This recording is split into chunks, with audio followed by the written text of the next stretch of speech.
ఎక్కడికి వెళ్తారా అప్పుడేనా గారు ఇదే సోడా బుడ్డిలో మందు కల్పించింది కొట్టాడు చెప్పాడు వస్తాడట్రా ఉతికేంట్రా ముందే అవుట్ అయిపోతా ఈ అదవులు తెగిదా కాగి బతికాను చూడు ఎలా సుతున్నాడు మిడతల రెక్కల కింద పిడతలు అమ్ముకునేది ఆ కొడుకు చూసారా ఏటా చూసేది ఆడదాని కలకి ఇంతటితో వదిలేసాం లేకపోతే నీకు పప్పు రేగిపోయినది హలో నా జోలికి మాత్రం రాబాక మంచోడికి మంచోడికి కెట్టయ్యా చెడ్డోడికి మా చెడ్డోడు ఈడే ఇంకోసారి ఇలా చేసావంటే గుండు గీకిచ్చే గాడిద మీద ఊరేగెత్తా జాగ్రత్త రై మీరు మా ఊరు చూసుకుంటూ మీ ఊరు నడిచి వెళ్ళాలి వెనక తిరగండి తిరుగు ఉంగండి ఉంగే ఇప్పుడు అడవండి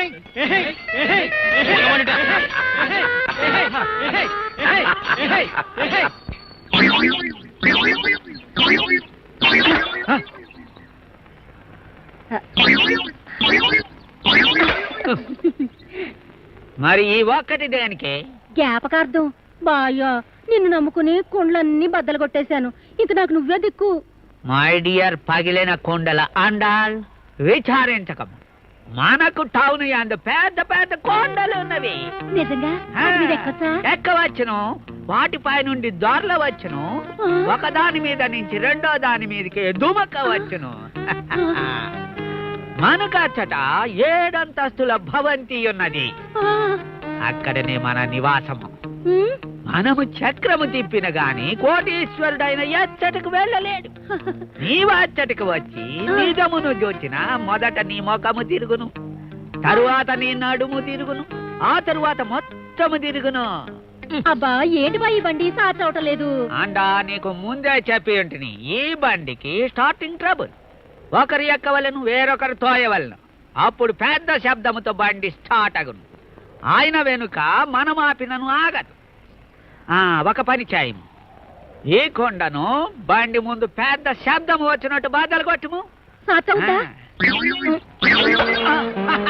చూచితివా స్టార్ట్ అయినది ఇక ముందు మన జీవితమున ఏ పనికైనాను కొండ బాధలు కొట్టనిదే బండి కదలదు గుర్తుంచుకొని వెనకెక్కుము నువ్వేం కాబరా పడకమ్మా వాళ్ళని తీసుకొచ్చి నీ కాళ్ళ మీద పడే ఆలోచన నేను చేశానుగా అయ్యగారు సీకుల శుభమని తీసుకొచ్చాను పదా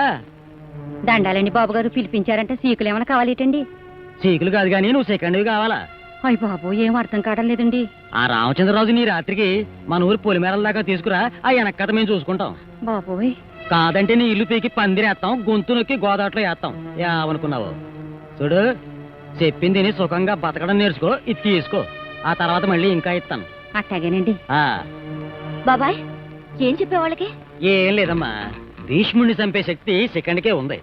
అలాగే భీష్ముడిలాంటి రామచంద్రరాజుని పడగొట్టే శక్తి ఈ సీకుల దానికి ఉంది దీన్ని ఉపయోగించాను ఆడిని తీసుకొచ్చి మన ఊర్లో కట్టేస్తాను ఆడి కోసం ఆడి మనవడు వస్తాడు ఇద్దరిని కలిపి నీ కాళ్ళ ముందు ఆడేస్తాను సరేనా థ్యాంక్ యూ అంకల్ జావయ్యా ఏదో ఇసయం చెబుతానని ఇంత దూరం తీసుకొచ్చావు అవతల చేను దగ్గర మనవడు ఉన్నాడా ఆడికి వండం పట్టుకెళ్ళాలి ఒంటరిగా ఉంటే మన ఇద్దరి మధ్యన బాగుంటదని ఒంటిని గాడి తీసుకొచ్చాడు 60 ఏళ్ళు భయపడ్డాక మనం ఎక్కడా ఉంటేనే ఇదిగా ఒకప్పుడు తోటలో మన ఇద్దరికి సరసం ఇప్పుడు ఒంటికి పట్టుకుంది నీరసం నెరిసింది నీ జుత్తులాగా నా మీసం ఈ తాతయ్య చెబుతాడు ఈయనకోరా మనవడు బాబాయ్ వీడి మనవడు వీడి కోసం వస్తాడు వాడి కాళ్ళు విరిచి నా కాళ్ళు పట్టుకునేలా చేయాలి ఆ తర్వాత వీళ్ళని ఏం చేసుకుంటారో అది మీ ఇష్టం ఏడిశారు మేము నీ కాళ్ళు అట్టుకోవడం కాదు నా మనవడు వచ్చి మీ కాళ్ళు ఎరగొడతాడు మందు వేయడానికి మంచి డాక్టర్ని చూసుకో మొండి కొండ మీద మొక్కలేసా నా కొడక చూసారా ఉండమ్మా తాతని రామాపురంలో కట్టేశారంట ఆ ఊరిని వల్లకాడు చేసి మా తాతని ఇడిపించకపోతే నేను నా తాతకి మనవణ్ణి నా మాట వినరా ఇలాంటి సమయంలో తొందరపడకూడదు ఊరంతా కలిసి నిన్నేమన్నా చేస్తారా నన్నే చేస్తారు ఆ ముసిలాడి మీద పెతాపం చూపించి ఆడారి సన్నాసుల్ని ముక్కలు ముక్కలుగా నరికి పారేస్తాను